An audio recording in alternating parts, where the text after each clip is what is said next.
Hello everyone, hope you're doing well.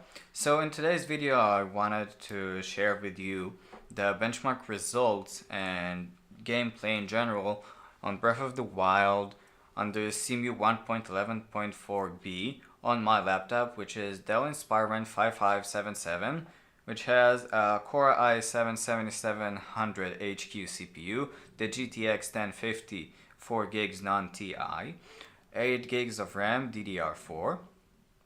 So now let's jump into my CEMU settings. Then I'm going to show you the benchmark charts and discuss a bit there over about the result. And then I'm just going to let you watch the gameplay. So we would start off by my graphics packs. I use just 1080p and FPS++. Then upscale filter is bilinear, full screen scaling is keep aspect ratio, GPU buffer cache accuracy is set to low fast. The experimental features I just enabled Breath of the Wild crash workaround and use RDTSC. Under CPU I use triple core Recompiler for Breath of the Wild only. Keep that in mind because as far as I know all the other games crash on triple core Recompiler and they work with single core Recompiler fast. So this one is just for Breath of the Wild, at least for now. Timer I use host-based timer. Affinity I use all logical cores. Now under debug keep in mind that all the settings that has that hook icon using CEMU hook, and you need to have that in order to have these options. So pre-compiler shader cache I am enabling that. I don't disable any CPU extensions. Timer accuracy is 1 millisecond and custom timer is QPC at 1x speed. So this is pretty much all the settings that I use. And now let's jump to the performance metrics, the benchmarks, and then I'll just play some gameplay on the towns and already uploaded the general 30 minutes gameplay. So here are the benchmark charts. I divided this by the most intensive areas in the game and also by maximum FPS, average FPS, minimum FPS, 1% lows and 0.1% lows. So the overall picture that you can see, and I think not just in my PC, is that in Breath of the Wild on CEMU there is a lot of stutter, a lot of judder, and that is due to how CEMU actually works. CEMU caches most of the shader that is actually the graphics code on the hard drive and loads it whenever it needs to do so. That is what causes those scary numbers like 2 frames per second or these low 1% lows or 0.1% lows like you see here, here, and maybe here. Now that is important to point out that it's not really like a regular PC game where stutter really spreads out pretty much evenly around the whole gameplay. It's more like when it pulls out those shader caches from the local storage, it freezes, it actually freezes for maybe a second, maybe some amount of milliseconds or even 2 seconds, and that's what causes the significant drop of the 0.1% lows, the 1% lows, and the minimum FPS. That is what actually does that. Another thing I wanted to point out, actually 2 things. The first one is that Hateno Village is by far the heaviest, and you can feel that, but I personally don't feel like it's unplayable. That's actually pretty much fine. Also, I did here village average, which you can see. The average frame rate, well, that is the easiest to see, is 37 because most of them are, mostly 37. One is by one frame more 39, and one is one frame less, which is Rita and Zora's domain. What is more interesting is the 1% lows and the 0.1% lows, also the minimum FPS. So that kind of makes a good image about how this game performs under my hardware.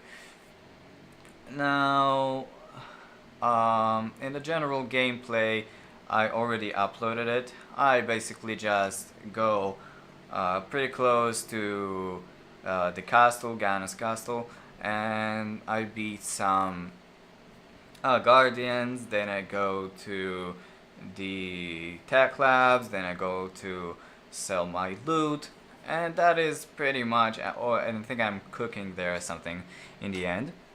That is pretty much giving the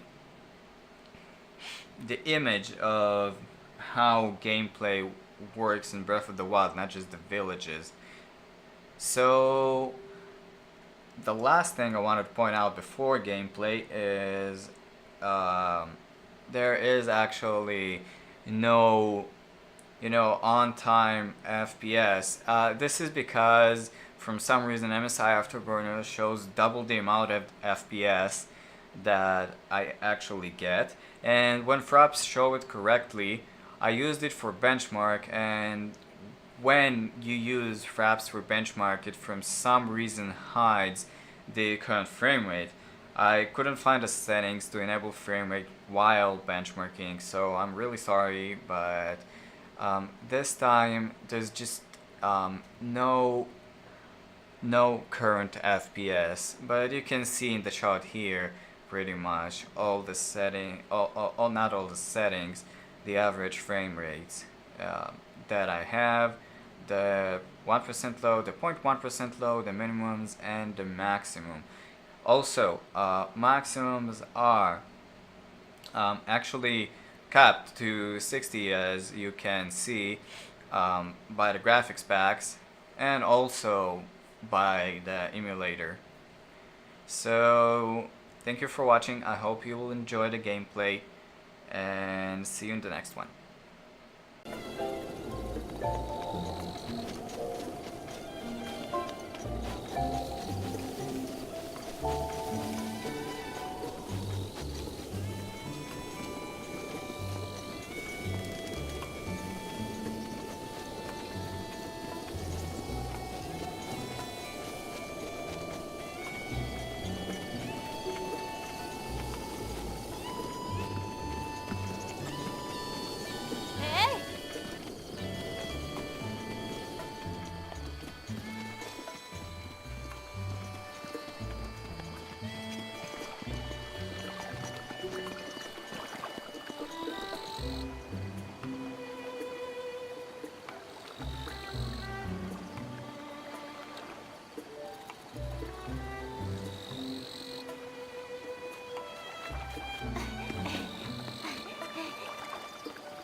Neva's grace is ready.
Daruk's protection is now ready to roll.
Huh?